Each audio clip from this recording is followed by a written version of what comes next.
While we love the MCU, we admit the massive cast of characters can be intimidating to people just starting out. And if you're one of those people, prepare to have your mind blown! Because there are even more epic characters lurking in the pages of Marvel comic books. Trust us, there's a whole lot of them. So today, we're gonna be going over some of our favorite characters and explaining why we think they should make it into the MCU. We love seeing powerful villains with interesting character traits and motivations in the MCU. Profit, power, or revenge seem to be the primary motives, but the comic book character Galactus is out for something entirely different. He's one of the most powerful beings in the comic books, who wants nothing more than to sustain himself on the life energy of planets. He represents destruction on a cosmic scale, and operates completely outside the bounds of morality. Because he destroys things out of his need to feed and not for personal gain, he pretty much redefines what it means to be a villain. He's also frequently involved with heroes we love, including the Silver Surfer and the Fantastic Four. Considering that Marvel Studios can finally use these characters after getting the rights from Fox, it seems like this might be the perfect time to introduce Galactus to the MCU.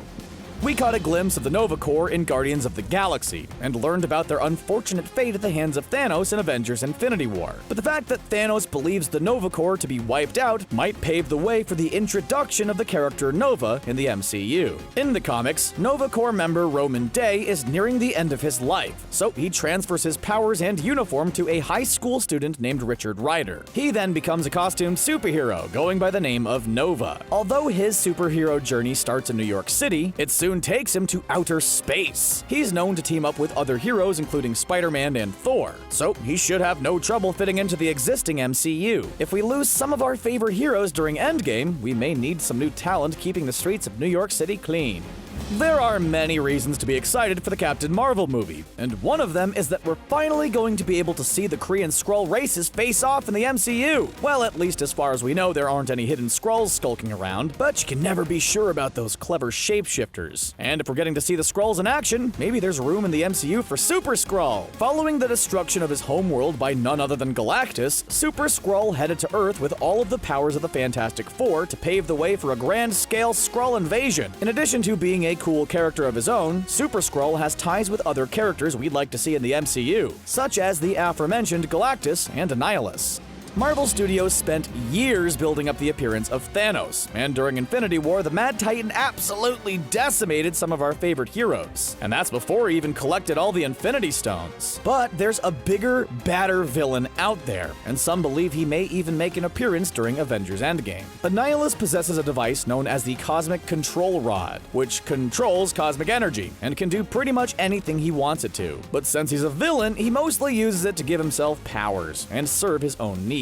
Annihilus has one major fear, and it's kind of an understandable one. He's terrified of dying, so he takes out anything he perceives to be a threat, whether or not it actually means him any harm. Annihilus is a great character who could pose a serious threat to life in the MCU, so naturally we want to see him join the cast. The success of DC's Aquaman showed a lot more than the fact that audiences love seeing a shirtless Jason Momoa. We already knew that. It proved audiences are ready for aquatic superheroes. And luckily, Marvel Comics has a similar superhero in their arsenal. Namor, the Submariner, is the son of a human sea captain and a princess from Atlantis, and has the type of aquatic abilities you'd expect from the product of such a union. But what makes Namor so interesting is that he isn't a standard good guy or a stereotypical villain. He's an anti-hero at best, and honestly, the MCU could use some more of those. Even when he's doing good things, he's often thwarted by his temper, and he's also quick to seek vengeance if he feels he's been wronged. In the comic books, he's been known to have dealings with Wakanda, and this is definitely something we'd love to see on the big screen. Guardians of the Galaxy was not only a great movie on its own, but it served to essentially unlock space travel in the MCU. When it was time for the sequel, many of us wondered if we'd finally get to see Kang the Conqueror, but sadly, the time just wasn't right. Guardians director James Gunn confirmed that the rights to Kang the Conqueror belonged to 20th Century Fox. But as we all know, that has now changed. We think it's finally time for the time-traveling Kang to be introduced into the MCU. If we're going to be dealing with space, time travel, and alternate realities, it only makes makes sense to include the slightly off-kilter Kang. The guy is a hopeless romantic, who's shown he'll do anything for love, including kidnapping the Avengers and taking on the Grandmaster. Not to be confused with Deadpool actor Ryan Reynolds, Robert Reynolds is a Marvel comic book character best known as the Sentry, and honestly, he's the hero we all need, because no small amount of the Marvel audience can relate to him. Reynolds isn't a genius or a billionaire or a super buff hero. He's a middle-aged dude who's packing a few extra pounds and loves dogs. Oh, and he also has the power of 1 million exploding suns. We can't quite relate to that part, but it's still pretty awesome. During the Civil War in the comic books, he initially sided with Iron Man, but grew concerned that his actions could cause harm. So he decided to fly to the moon and wait for the whole thing to blow over. This didn't quite work out the way he planned, but we admire his relatable run-and-hide spirit. Mark Spector, better known as the Moon Knight, is a much darker character than we've seen in the MCU so far. He's kind of like DC's Batman, but instead of hiding in the shadows, he wears white, so his enemies can see him coming and start trembling in terror in advance. He's a former heavyweight boxer, a master of hand-to-hand combat, and has done some mercenary work from time to time. Oh, and he's also the avatar of an ancient god known as Khonshu, who has imbued him with his 4 aspects. He displays different personalities to deal with things, and to outsiders, it can seem like he has dissociative identity disorder. These different identities take their toll on Moon Knight, and sometimes he's his own worst enemy. Moon Knight is very different from the existing MCU cast, and we'd like to see how he could fit in with the existing characters. In the movie Thor Ragnarok, we were introduced to Hela, Odin's eldest child, who promptly greeted her brothers by trying to destroy them. But in the comic books, Thor and Loki's long-lost sister is named Angela, and to put it succinctly, she's totally awesome. She's a bounty-hunting angel who uses heaven as a cover when it's convenient. In the comic books, Angela was pulled out of her home dimension and found herself speeding towards Earth. The Guardians of the Galaxy rushed to defend the planet and attacked Angela, only to find out she was really just doing some galaxy tourism and not trying to harm anyone. Thankfully, Angela didn't hold a grudge and eventually joined up with the Guardians until she could get back to her own world. We know Thor and Loki have a bit of a complicated family tree, but we'd love to see Angela back on one of the branches in the MCU.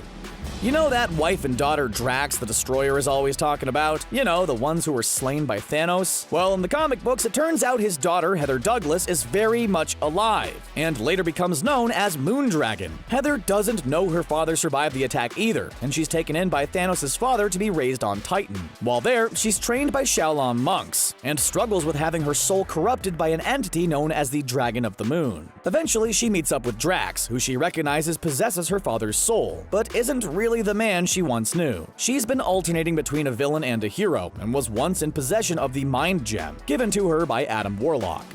We know what you're thinking. Mantis already exists in the MCU! We've seen her in both Guardians of the Galaxy Volume 2 and Avengers Infinity War. While it's true these movies do contain a character by the name of Mantis, it's a far cry from the character we see in the comic books. Instead of being paralyzed by self-doubt, comic book Mantis is a martial arts master who doesn't back down from a fight. Even her creator, Steve Englehart, says he's confused as to why the MCU calls their character Mantis when she's absolutely nothing like the character he created. We want to see the real Mantis in the MCU, and the fact that she suffers a mind wipe in the comic books leaves a slight glimmer of hope that it could happen someday. Maybe the mind wipe could explain her drastic changes in personality and power, and hopefully it can be reversed.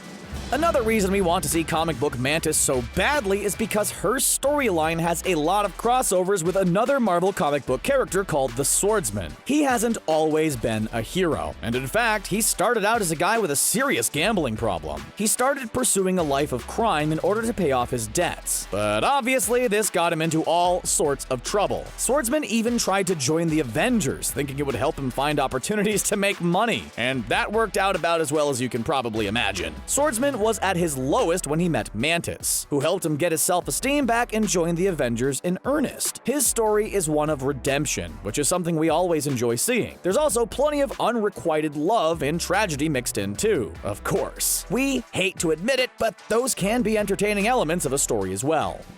Kraven the Hunter is one of the many awesome Spider-Man villains we'd love to see in the MCU. Ever since 2017, Sony has been talking about expanding their universe and creating films based on Spider-Man villains. But they haven't actually done any with the exception of Venom. Poor Silver Sable and Black Cat are stuck in development hell, and we don't know how much better Kraven the Hunter is going to do. Instead, we think it'd be best if he joined the MCU. His real name is Sergei Kravenov, and he's a big game hunter. Before you start booing, you should know he takes down his prey not with a gun, but with his bare hands. Okay, that's pretty awesome. He also follows his own moral code when it comes to hunting, and is a founding member of the Sinister Six. In the MCU, we learned that Thanos has many children, and by has, we mean he abducted them from their original families. There's his loyal Black Order, and then there are Nebula and Gamora, who desperately want to defeat him. But it might surprise you to know that in the comic books, Thanos has a biological son named Thane. Needless to say, Thanos wants to control Thane and make him just as evil as he is. But Thane has other ideas.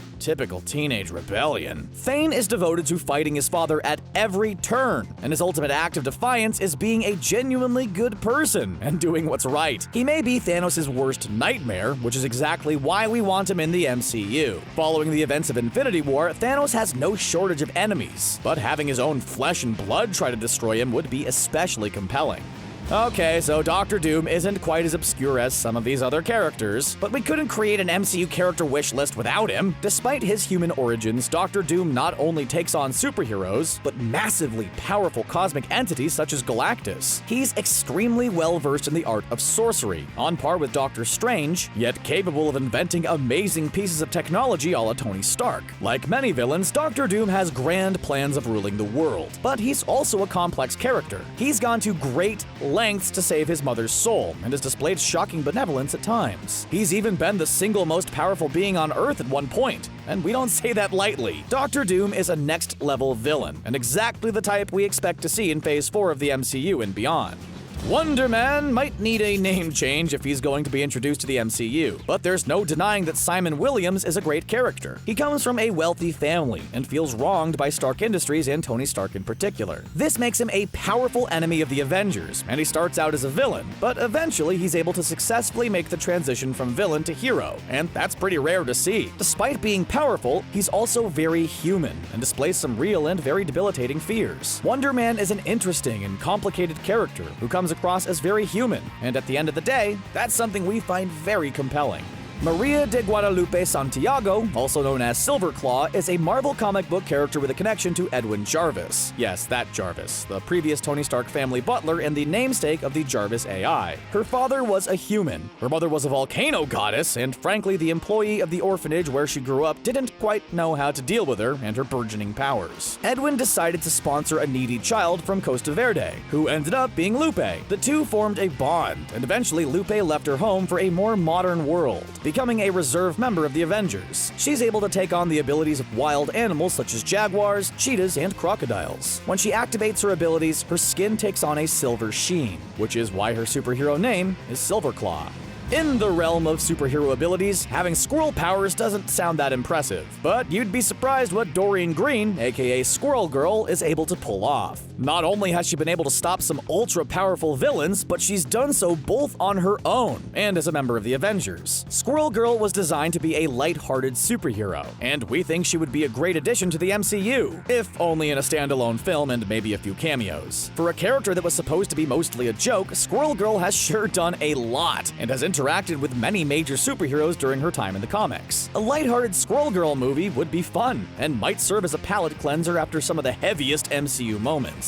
Loki is one of the most popular characters in the MCU, and he's been around for a very long time. In the comic books, he's also a classic villain, but one who takes on various forms over the years, including that of a horse and a woman. But one interesting twist is when he's reborn as Kid Loki, with no memory of his past misdeeds. Naturally, most Asgardians weren't fans, and he was constantly bullied by citizens and even Odin. Only his big brother Thor was his ally during this painful time. Kid Loki struggled to find himself and prove himself worthy despite his villainous past. Sadly, his story doesn't really have a happy ending. Kid Loki believes he lived a better life than his predecessor because he was able to grow and change. But ultimately, Elder Loki comes back, and Kid Loki disappears. Silver Sable is one of those great Marvel characters who we've been waiting forever to see on the big screen, and sadly, it looks like there's no end in sight. Originally, she was going to appear in the same reality of the Marvel Cinematic Universe, but without actually crossing over from Sony to Marvel Studios. The movie was supposed to feature Silver Sable and Black Cat, but now it's been delayed indefinitely due to script issues. Then, Sony teased us with Silver Sable getting her own movie, but only time will tell if this will ever end up happening. Instead, we'd love to see this awesome mercenary, who's constantly alternating between friend or foe to our favorite superheroes in the MCU. Whether she appears in a standalone movie or appears in a Spider-Man film, we just want the chance to finally see her on the big screen. Now that you've seen our picks for Marvel characters we'd love to see in the MCU, what are yours? Are there any other obscure characters we forgot to mention that you'd like to see in the MCU? Let us know in the comments section below, and don't forget to subscribe to CBR for more MCU content. Thanks for watching.